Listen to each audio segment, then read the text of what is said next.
everyone, and welcome to episode number 7 of the Nordic Leblock podcast. It is Saturday, March 2nd, 2024. I am your host here, Nordic97, joined with my other host, Leblock James. How we doing? Hello. Hello. So, there's been a lot of news in the hockey world, and we are about a little less than a week away from the trade deadline, and trades are finally happening. Praise the Lord. So, there were, I believe, there was like 3, but there was 2 big trades that happened over this past week. One of them involved 2 of them actually involved 3 teams. The Dallas Stars, the New Jersey Devils, and the Calgary Flames was one of them. So, the Dallas Stars acquired defenseman Chris Tanev with 75% retained, 50 by Calgary, 25 by the Devils. From the Calgary Flames, they also acquired goaltender Cole Brady from the New Jersey Devils. The Flames in this deal, they got back a 2024 second-round pick, defenseman Artem Grushnikov, and a 2026 conditional third, which if Dallas makes the Cup final, they get that third. If not, it's just wiped off the slate. The Devils, who again retained a 25% in Tanev's deal, got a 4th-round pick in 2026 in return. So, I will go to LeBlanc. LeBlanc, what were your initial thoughts on this Chris Tanev trade? I think Dallas got a really good deal at a very fair price. So I think Dallas, they were in on Tanev. I think almost from the start, because I know they were always one of the teams that was circling around him, and to finally get a Tanev type player in, not going to provide you the offense you need, but he will provide you with very, very good defense down the stretch. He'll be on I assume he'll be on their second pairing, and it pushes Ryan Suter down to the 3rd pairing, which I know Stars fans are probably really thrilled about.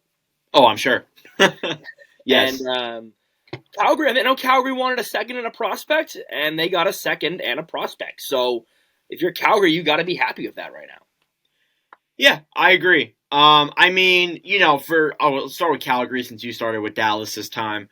With the Stars, it's a little bit disappointing that you didn't get a 1st-round pick when the expectation was you were going to get a 1st-round pick. Understandably so. You are upset, but again, a 2024 second is not too bad. Grushnikov, he's going to take some time to develop. I did some research.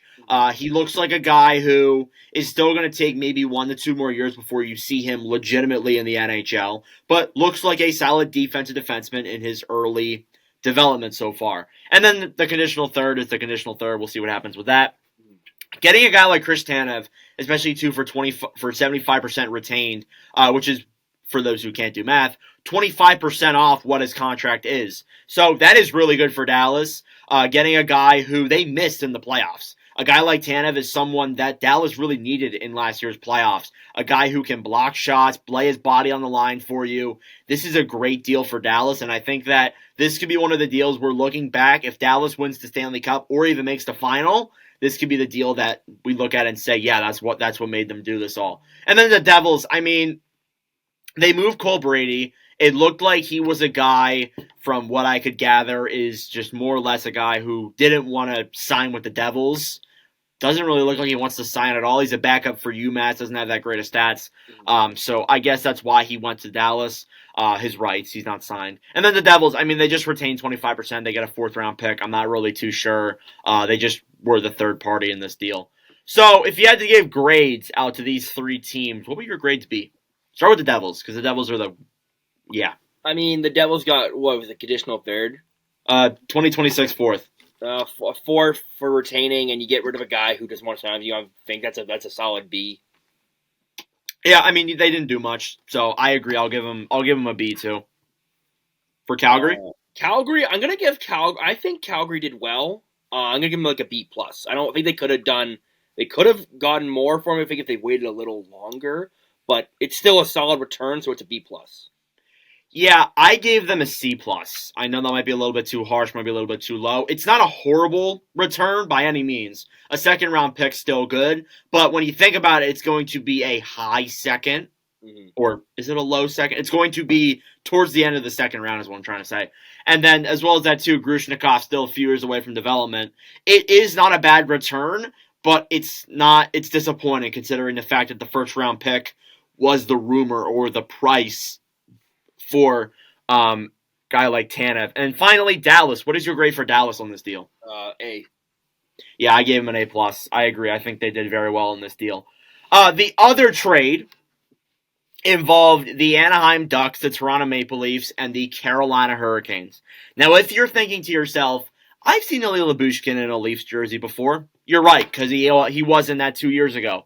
The Toronto Maple Leafs acquired Ilya Lybushkin with 75% salary retained, 50 from Anaheim, 25 from Carolina, and forward Kirill Slepets. In exchange, the Anaheim Ducks acquired a 2025 third-round pick from the Maple Leafs. And then the Hurricanes, who retained 25% on this deal, got a 2024 sixth-round pick. So I'll go to LeBlock. What are your initial thoughts on this trade? Well, Ilya Lybushkin worked so well the first time. Might as well bring him back for the second go-around. I guess so. Lybushkin, I think his game has kind of changed. Like, he's still a defensive defenseman. You look at his advanced metrics, and it's horrifying. But, now, you got to put an asterisk next to that because that was with the Anaheim. I would say that it is Anaheim, and Anaheim is bad. He's generally been on bad teams. He has. He's been with Anaheim, Arizona, Buffalo. He's generally been on bad teams. So, the Leafs needed a defenseman. I think he slots perfectly. I don't know if he's going to be in there. I think in the third pairing is probably where he should be. I don't know where he played tonight against the Rangers, but third pairing seems like a perfect spot for him to go. He's a reliable defensive defenseman when he's healthy. So I think Toronto gave up, what was it, a third and a fourth? Third and a sixth. Third and a sixth, sorry. And it's not a bad deal for depth. So I don't hate it for Toronto. I think it gives you another body and you can go get more as well later this week. So I think it's a pretty good deal for Anaheim and for Toronto. Yeah, I mean, like, it's not a bad trade. It kind of reminds me a little bit because when they had Lybushkin on their team, they lost in the first round of the Lightning. It's kind of like one of those things where, like, you're begging someone, you get back together with someone after a messy breakup, thinking that things will change or maybe they'll change. Things will be different the second time. Something like that. You know what I'm going along the lines of. But yeah, Lybushkin, not a bad defensive guy. I liked him a lot in Arizona. I mean, for what Toronto gave up for him, I'd say they made out pretty well. I don't know a lot about this Slepets guy. When I actually made all my videos and stuff on it, I didn't do research on Slepets, so I have no idea what to really expect. From the general consensus, it doesn't look like he's that big name of a player or big name of a prospect, so shouldn't be too much there. But yeah, I mean, it's similar to the Monahan situation in Winnipeg. There isn't a whole lot of options out there defensively at this point that Toronto can get their hands on. So instead, they went for a third-pairing guy on Lybushkin, which isn't a bad thing. So if you had to give grades to these teams, what would you give them? Start with Carolina. Sorry, I blanked out. What did Carolina get? I'm sorry. They got a 2024 sixth-round pick for retaining 25%. B minus. Yeah, I'd say B minus too. It's kind of a toss-up for the third team every time. Anaheim. I'm gonna give Anaheim a B. Lybushkin is a third-pairing defenseman. You got two picks for him. One is a mid-round pick, one is a low-round pick. I don't think you could have gotten any more for Lybushkin. So yeah, and then Toronto. I'm gonna give him an A minus. I'll give him a B plus. I don't mind the deal. I think it's solid. Moving on into a signing that has occurred. You know what I'm talking about. The Vancouver Canucks have signed forward Elias Pettersson finally to an 8-year, $11.6 million contract. So, LeBlanc, what were your initial thoughts on this contract? Steal. Absolute steal. You look at Elias Pettersson, he's had a 100-point season. He's basically been the face of that franchise since he came over. Yeah, I agree. He is a guy that, a lot of people I saw rumors that he could get 12. Yes, 12.5, somewhere around there. That was kind of the number we generally expected. But to be only $100,000 more than Nylander says two things to me. A, he's better than Nylander. He's way better than Nylander, but that shows that it's a good contract. And B, the Canucks did very well in this deal, getting him to only 100K above Nylander, because I figured that with the Nylander signing, that would have made Pettersson want at least $1 million more than what he's getting paid right now. Mm-hmm. And So, he signed for 8 years. agreed. That's huge because you look at some players around the league who've signed their big deal, but they're like, hey, I don't want to sign for 8 years. I want more. Like I see players nowadays are trying to get those less duration contracts they can cash in more and more and more. Pettersson's like, no, I want to stay here for 8 years at this amount to actually. I think Pettersson maybe took a pay cut to help his team down the line as well. Yeah, I agree. I think that Vancouver made out pretty well in this deal. Well, LeBlock, I have a surprise game for you. Whoop whoop! Surprise game. Be happy. So we're gonna play a game where we look at NHL contracts and discuss if they're underpaid, overpaid, or just right. So I have 10 recent signings here, and you just tell me if they're overpaid, underpaid, or just right. So we'll start off with Pettersson. I think it's slightly underpaid. I want to say just right, but it's like a slightly underpaid. Okay, so we'll go with underpaid. Owen Tippett of the Philadelphia Flyers on a $6.2 million deal for the next 8 years. I have the contract written down in case you forget. Ooh. I'm going to say just right. Okay, just right. Connor Hellebuck signed to a $8.5 million deal for 7 years. Connor Hellebuck's been the best goalie in the NHL, but you look at down the line, that Connor's probably going to age like milk, but I'm going to go with just right. Just right? All right. William Nylander, one of the more recent signings, $11.5 million for the next 8 years. Overpay. Ooh, want to explain why? I just think Nylander, he's having a career year. He's having a really, really good year. I just think, can he sustain that pace for the next 8 years? And I think no. Very true. Good point. Rasmus Dahlin, $11 million for the next 8 years. Overpay. I love Dahlin, but I think it's insane that he's getting 11. Austin Matthews, $13.25 million for the next 4 years. Honestly, underpay. Yeah, that's a good debate. I mean, Leaf fans will finally be happy with you for once with that. Trevor Zegras, $5.75 million for the next 3 years. If based off this season, overpay. But he's been injured. He's been injured. You see what he's done with a bad Ducks team. I'm gonna say just right. Okay, just right. Sebastian Aho, $9.75 for the next 8 years. Just right. Just right. Okay. And Tom Wilson of the Washington Capitals, $6.5 million for the next 7 years. Overpay. Overpay. Massive overpay. And then finally, I got your boy, Alex DeBrincat, $7.875 for the next 4 years. I think it's an underpay. Underpay. All right. Well, Red Wings fans will be happy to hear that from you. So that's our game of overpaid, underpaid, or just right. Just a little game that I threw in there. I thought it was a pretty cool idea. Yeah. That we could do midway through. So, any other thoughts on the Pettersson deal? I know I kind of cut in there a little bit. I think both parties got what they wanted. The Canucks are happy. Pettersson's happy. The fans are happy. The Vancouver fans are thrilled. So, I think all in all, it's a W all around. Agreed. So moving on now into other news, because there was other news. The Calgary Flames are reportedly set to hang on to Jacob Markstrom ahead of the trade deadline. The Devils have circled back on the goalie, which is what we covered, I believe, last week. But Calgary has told teams that they plan to keep him for the rest of the year and send the right message to the team.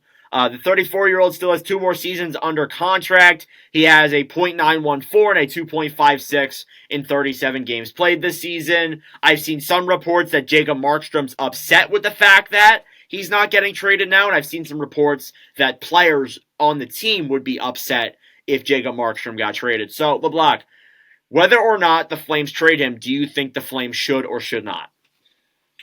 If you're going to retool, look at the Calgary Flames are going to do, you need to trade Markstrom while he still has value. I agree. And I saw the report from Freeman tonight on Hockey Night in Canada. That boy mad. Like he mad. Like he wanted to be communicated better to him, where he said he had a chance to go to New Jersey, he fought his way to New Jersey, and they're like, no, you're staying. I do feel like if Calgary doesn't I know they said they're going to hang on to him, but if, let's say, one phone call changes everything. It does. Mm. And I think if they don't trade him, I think he will be traded in the offseason. I don't see a world where Jacob Markstrom is the starting goalie for the Calgary Flames next year. And about the players being upset about him being traded, I mean, I understand. I understand him being upset. You trade your starting goalie, it sends a message that, hey, we're going to do a retool, we're going to do a rebuild. You want to send the right message to the team down the stretch as you get into the post-trade deadline run of the season. But at the end of the day, it's a business. Yep. In the famous words of what Leblock used to say on a lot of our PS4 parties, it's just business. It's just business. It's just business. Yeah, I mean, I can see both sides of it. I understand the fact they want to hold on to him, but if Markstrom's visibly not happy and wants to, he more or less is saying with this, yeah, I'm not happy, I wanted to get traded. Then I think the Flames should pull the trigger. Even if people in management are upset with it, do you really think that guys like Messier and Curry said, "Oh yeah, trade Wayne Gretzky"? Do you think they said that? No, they didn't. There's documentaries out there that said they didn't. So it's a business, as LeBlanc said. So if he gets traded, I think it's the better move for Calgary to move him, personally.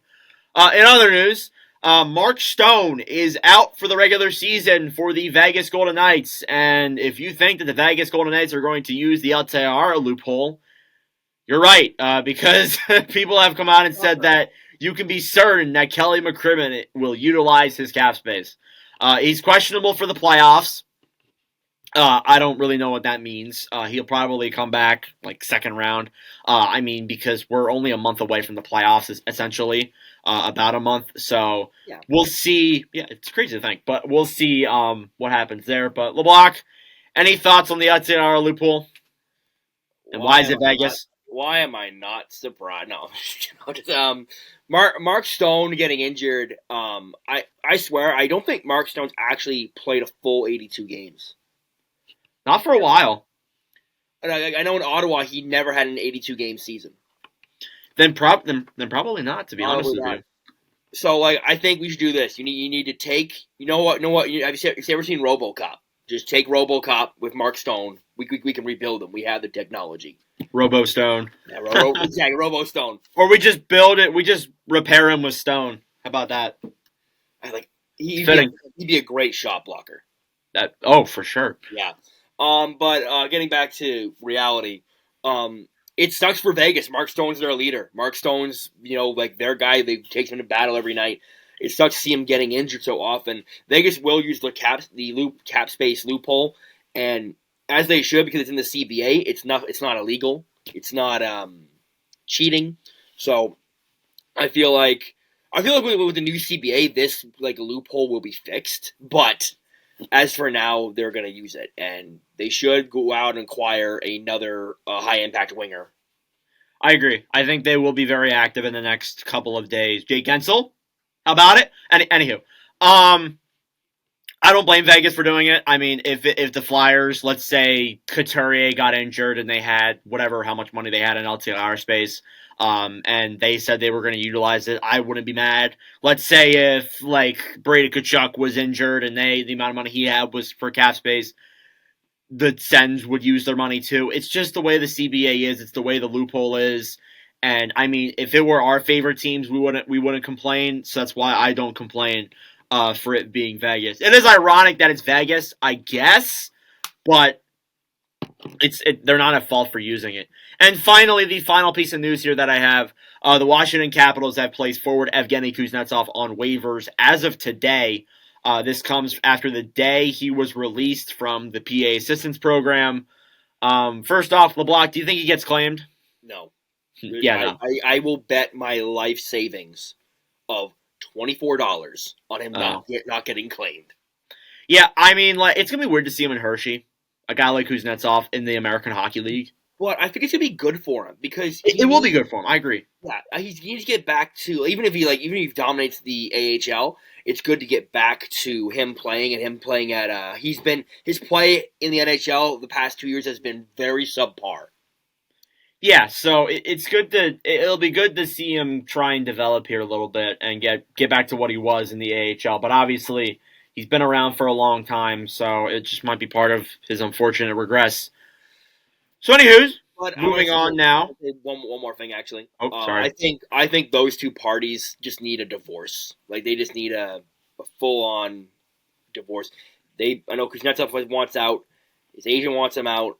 The organization, I don't think they're too keen on keeping him around. So I think this offseason you might see a potential Kuznetsov buyout. All right, so moving on here, we are going to do a tier ranking. So if you guys follow our Instagram, which is the Nord Block Pod on Instagram, by the way, be sure to follow it.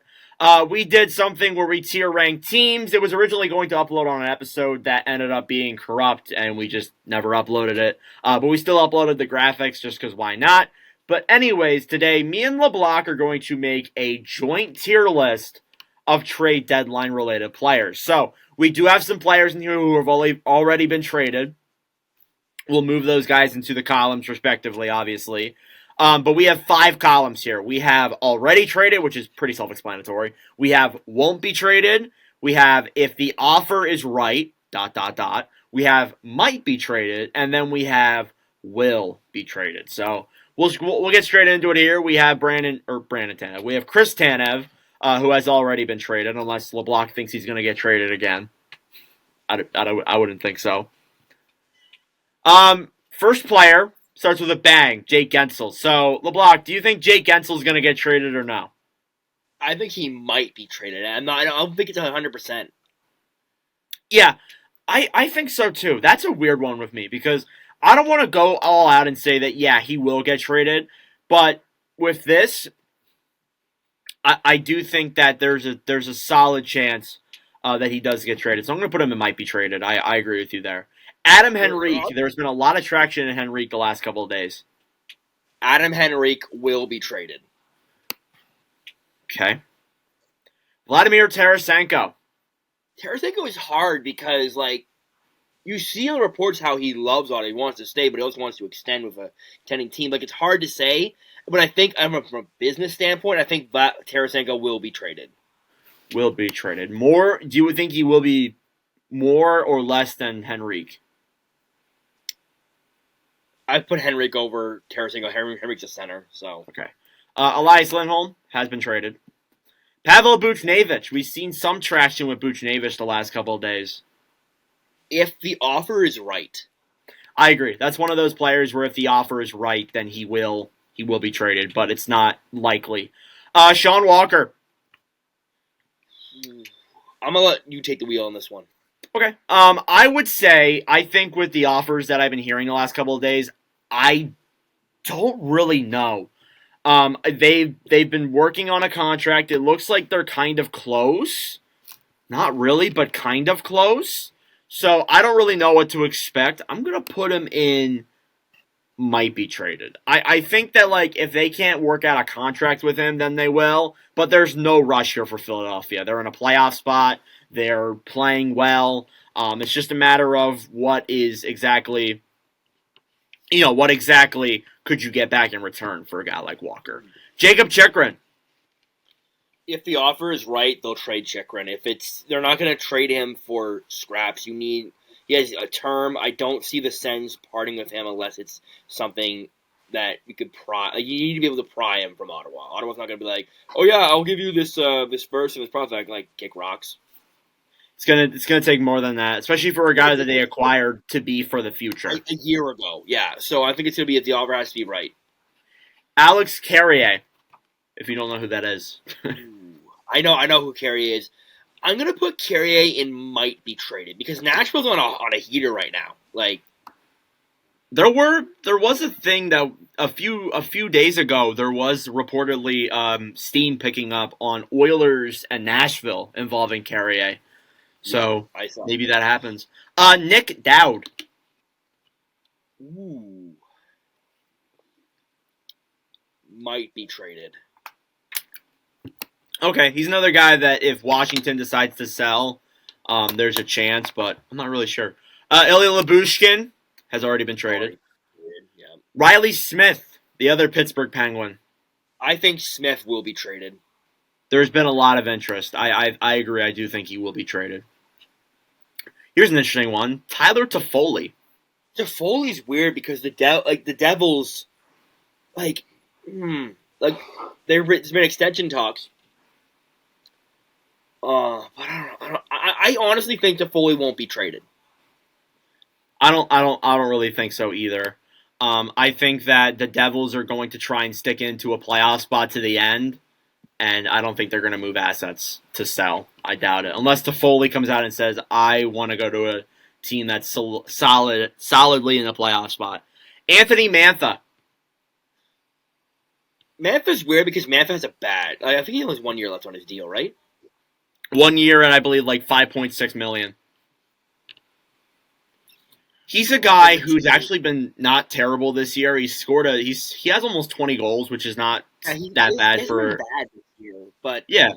So it's I one of those things where he has 1 year left, right? Yes. I'm gonna say won't be traded.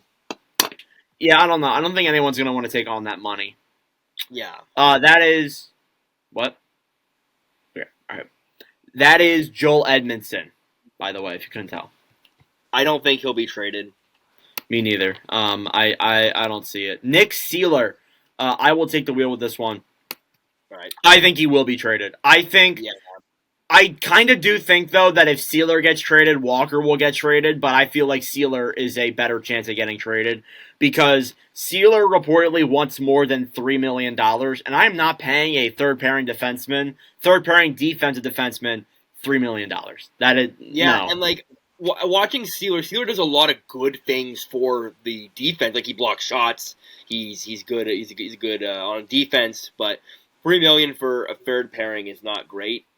So I think that if if you traded Walker and Seeler together, you could get a pretty solid return, like a first and probably, a decent prospect. Don't think it's a bad idea for Briere, but then again, they're hesitating a little bit. Mikael Granlund. There's a lot of Sharks players on this list. Granlund, I think he might be traded. He's one of those guys where like he's on the block, but it's just a matter of what team will be interested in him. I haven't heard anything about Mikael Granlund, like at all. Not really. Nope. He's a center, right? I believe so. Yes. And I think he might be traded. Then I would put him like right beside Carrier or above Carrier. Okay. Frank Vetrano of Anaheim. There's been some rumors about this. Another one where it's might. Yeah. I think there. I haven't heard a whole lot, but it does look like there's a decent chance that he will be. Mike Hoffman. I don't think Hoffman will be traded. You don't think so? Really? Why? I mean, maybe. We put him in might actually, because but at the very bottom. I've heard rumors that he might get dealt. As we get closer to deadline and guys start to go off the market, then maybe. Because, like one guy goes off the market and they go down the list, and the list, and maybe Hoffman's down the list a bit more. Yeah. So, yeah, we'll go might trade it, actually. Yeah, I think that's fair. Alexander Wenberg. I don't think he'll be traded. I think Seattle stands pat. Yeah. Tyson Barrie. There were some rumors earlier in the season that Barrie said that he would like to be on another team, or is okay with being on another team. We'll go might. He's kind of similar to Carrier. I'm going to put him next to Carrier because he's kind of the same thing. Nashville's on a heater right now. It's a matter of Arthur Kaliev. For the right offer, I think they would move Kaliev. I think that if you're trying to buy in, you would move a guy like Kaliev. That's why I put him on this list. Jason Zucker. I think Zucker will be traded. Zucker. I think he'll be traded. I think that I realistically think that there are going to be teams that are looking for a decent top six option, and I think that Zucker is going to be one of the guys they try and go for. A good middle six forward is good secondary scoring. With tons of playoff experience. Yes, plenty of experience. Andrew Peak.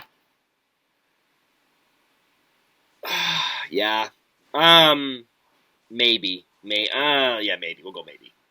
One thing I apologize for, I didn't put in a lot of Blue Jackets players. I didn't put in Provorov. I didn't put in Merzlikins. I didn't put in Severson. I do apologize for that. That is a fault on my part. I believe we are missing Markstrom, too, on this list. Those are guys that I forgot. I apologize. Anthony Duclair. I think Duclair will be traded. I agree. I think Duclair's another guy that I think will get moved. I think he's the best player. When you look at San Jose's fire sale, he is the best option for them. Yeah. And Jake Allen. He'll be the first domino to fall in San Yeah, Jose. agreed. Jake Allen. Jake Allen should be traded, but I don't think he will be traded. Yeah, I don't think he will be either. I think there's better goalie options out there on the market. He's not getting moved. Kaapo Kakkonen. No. Yeah, I agree. I don't think so. A guy who's being offered a first-round pick, a.k.a. Matt Dumba. No. I mean, I think no, but I think there'll be interest, but I don't think they'll move him. If if the price is a first-round pick, then no. No chance. Scott Lawton, I don't think he'll be traded, personally. I think he's still, if the offer is right, I think Philly will trade him. Yeah, you might be right. But he's at the bottom. Jordan Eberle. They have said that they want to keep Eberle. I don't think they trade Eberle. Yeah. I mean, if the offer's right? I don't think. No, okay. And finally, we are going to move into some fun games that I'm going to give LeBlock. So LeBlock has no idea what these games are. There's a few that are fun. There's a few that LeBlock is going to struggle with. But regardless, we're going to get straight into it here. So we're going to start off with something that I thought would be very entertaining. LeBlock, can you please rank these teams based on the amount of playoff wins they have in their franchise's history? Oh, so I'm going to send you the teams right now. I'm not going to give you any help. There are 8 teams here that you are to rank. I sent you them on Snapchat. Okay. So please rank them from 1 to 8 in the most playoff wins. What, most playoff wins? Yes, all time. Not talking playoff series, playoff wins meaning games. Just like game wins. Yes. I think Nashville is last. Okay. I'm going to... Do the Whalers count for Carolina? Yes. Can you start at the top, so that way... Yeah. Yeah. So you want me to go 1 to 8? Yes, we'll go 1 to 8, please. Okay, I think the Bruins are 1. All right. I'm going to say the Penguins are 2. Okay. Then I'm going to go with the Islanders, actually. All right. Dallas. Okay. You were at 5. And then I'm going to say... I'm going to say the Sens. All right. And then not the Sens, the Flames. Put the Flames above the Sens. My bad. Yeah. My bad. Okay. And then Sens, then Preds. You're missing Carolina. Put Carolina below the Flames. Okay. But yeah, we'll do that. All right.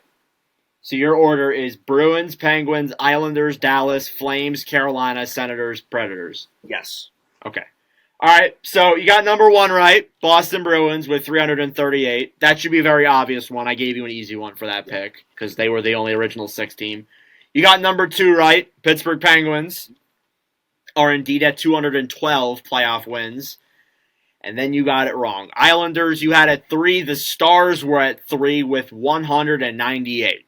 Wow. Probably forgot that the Minnesota North Stars were. Yeah, no, I was thinking about the North Stars. Like, I thought the Islanders had 4 straight cups, but maybe that made up for it. Yep. Well, they're off by like 20. The Islanders were 4th. Okay. With 174. So you weren't that far off. You had Dallas at 4. You were right with Calgary. They had 110. You were right with the Hurricanes. They had 91. You were right with the Senators. They had 72.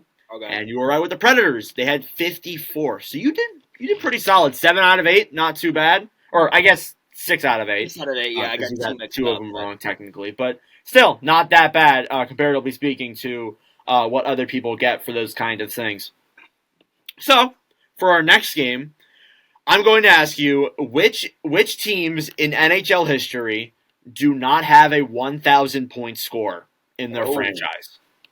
Don't cheat and look at my Instagram. What are the 9? Hey, don't pull up your phone. What are the I'm putting 9? it down. It's down like this. Okay. What are the 9 teams that don't have 1,000 point scores? 1,000 points. I'm gonna go obvious. It's the Kraken and Vegas. Kraken and Vegas are 2 of them out of 9. There's 9 teams. Indeed, there is.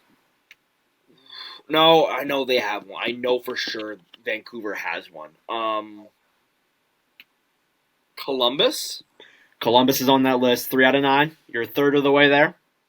Ottawa has one. Definitely Montreal has one. Toronto definitely has one. No, again, Lebrock 1,000 points.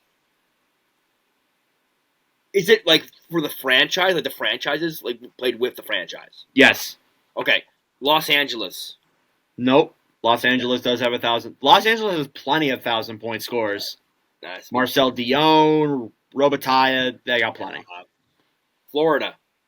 Florida is one of those. You got 4 out of 9. Arizona. Arizona is 5. Because Doan got really close to 1,000. I know that. Doan's like 970 something. Yeah. He's near. 4 more teams. I got 4 more. Ooh, Minnesota. Minnesota is one of them. You got 6. 3 more.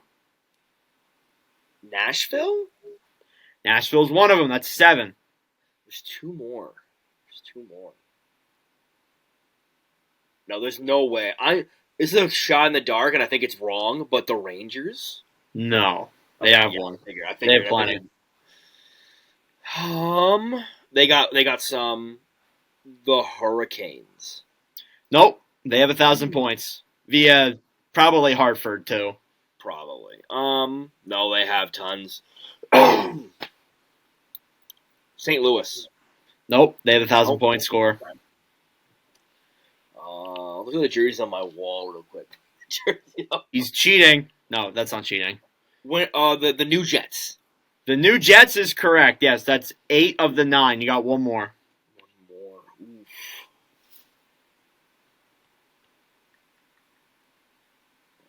No, they got some. No, they have some. Should have gave you a time limit. I'm just realizing. I'm drawing a blank now. No, it's definitely not them. No.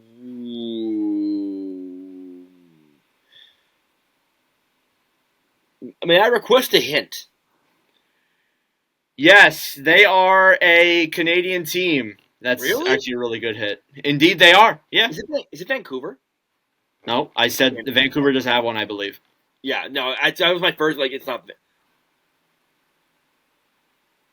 Calgary? Nope. Calgary has one. Again, I believe is the one that has 1,000. Is it Ottawa? It's not Ottawa. Yeah, I didn't think so. I feel like you would know that. Alfredson's. Yeah, I know. I figured that too. I thought maybe he got 1,000 with Detroit. It's definitely not Edmonton. Is it? It can't be Toronto, is it? It is Toronto. That's Toronto? 9. Toronto does not have 1,000 point score in their franchise's history. I believe they have a few guys with 900, but they do not have 1,000 point score. Which, for a team that's been around for like 100 years, it's insane, but it's also embarrassing at the same time. Yeah. I thought Toronto definitely had one. Yeah, I'm not blaming you. So, all right, next game is wavelength. So I'm thinking of a number here, and you're going to have to guess that number on a scale of 1 to 10 based off of NHL-related questions. So, for example, you can ask me, what's like an NHL jersey? What's an NHL arena? What's an NHL player? Something like that. And I will say an arena that corresponds to that number. So I'm thinking of a number here, Leblock. You have 3 guesses, or 3 things you can ask me. Okay. So, begin. Kind of a little confused, but... Do you know what... So, Okay, all right, I'll give you a better example. So All right. let's say I'm thinking of the number 6. Okay. Or no, let's say I'm thinking of the number 10. Okay. And you say, can you give me an NHL player that is a 10? And I'd say, like, Nathan McKinnon. And then, like, if I'm thinking of the number 1 and you say, oh, can you give me like, an NHL arena that's based off of number 1? I would say, like, Mullet Arena. Okay. So, do you understand? A little bit. Can you You've give never me? seen Wavelength before? I've never seen Wavelength. I'm not gonna lie to you.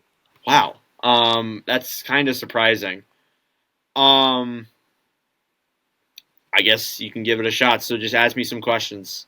I'm thinking of a number. 6. um, um, give me an NHL player with the number 10. What?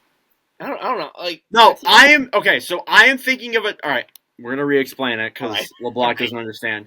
I am thinking of a number from 1 to 10, Okay. and you have to ask. You have to think. You have to guess that number based off of 3 things that you can ask me. Those are things like NHL arena, NHL jersey, NHL player, and I will say a player that on a scale of 1 to 10 would be like a 10 or a 9. Oh, okay, yeah. I got you now. Right. I got you. Now he gets it. All right, so begin. I'm thinking of a number. NHL player. I would say Tyler Myers. Okay, not a great start. What about an NHL equipment brand, like an equipment brand of hockey? Oh, hang on a second. I don't really know any like bad or any like. I don't know. Hang on. I would say Mod Squad Hockey. NHL City. NHL City. Okay. I would go with. It's a good one.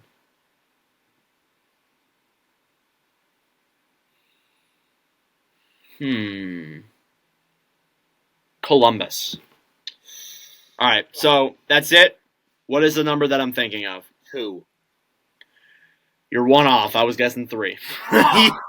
You're close. All right. So now that you understand the game. I'm like, Yeah. All right. Well, that's unfortunate, but now that you understand the game, at least you'll know that for next time. yes.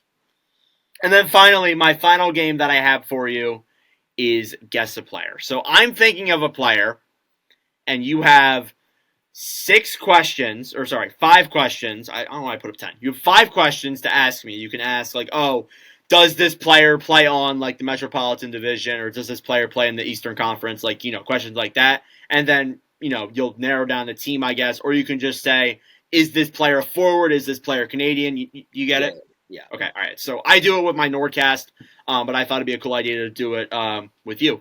So I am thinking of a player. You try and guess that guy. Do they play in the Eastern Conference? He does. Do they play in the Metro Division? He does not. Are they a forward? They are a forward. Are they Canadian? They are not Canadian. Do they play on a Canadian team? He does not play on a Canadian team. I already asked about forward, right? And you said no, right? You already, yeah. You know what? I'll give you 10 questions. Okay. Because you're already up to your 5, but I'll give you 10. Is he a defenseman? He is not a defenseman. He is a forward. I said he's a forward. Okay, so my bad. Wasted one of your questions. Way to go. Have they been in the league for more than 10 years? I think so. Okay. Are they a winger? No. No. Okay. More than 10 years. A center. Is he American? Hang on. Oops. I don't know guys by nationality. No, he's not American. Okay, he's not American. Is he European? Yes. Okay.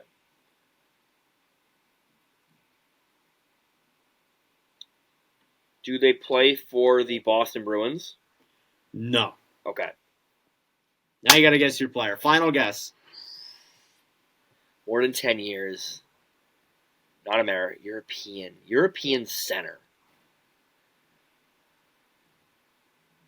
Not on a Canadian team in the Atlantic. He's not on a Canadian team. I said he's not on a Canadian team. I know. So that's the thing. He's not on a Canadian team in the Atlantic, though. So my options are Buffalo, Detroit, Florida. Is it Barkov? It is Barkov. There you go. Attaboy. It took him only 10 questions, guys. All right, congratulations, James. You did very well in the games today. Yes. But that is all I got for Northern Block episode 7. I hope you guys enjoyed. Leblock will be giving me games next episode, hopefully. Please give me games. I want entertainment. But yeah, next episode will be after the trade deadline, I believe. So stay tuned for a lot of deadline review type stuff in that episode. But regardless, let me know your thoughts in the comment section down below on this video if you enjoyed it. But anyways, thank you all for watching or listening. If you did enjoy, make sure to like, subscribe down below if you're following the YouTube channel. If you're on a podcast, give us a good review, tell your friends, all that good stuff. And if you're looking for more content, follow the Nord Block Pod Instagram, which we post other content on as well, along with clips and other highlights from our daily shenanigans on this podcast. But anyways, thank you all very much for watching or listening, and we will see you guys in the next episode. Ciao. Adios.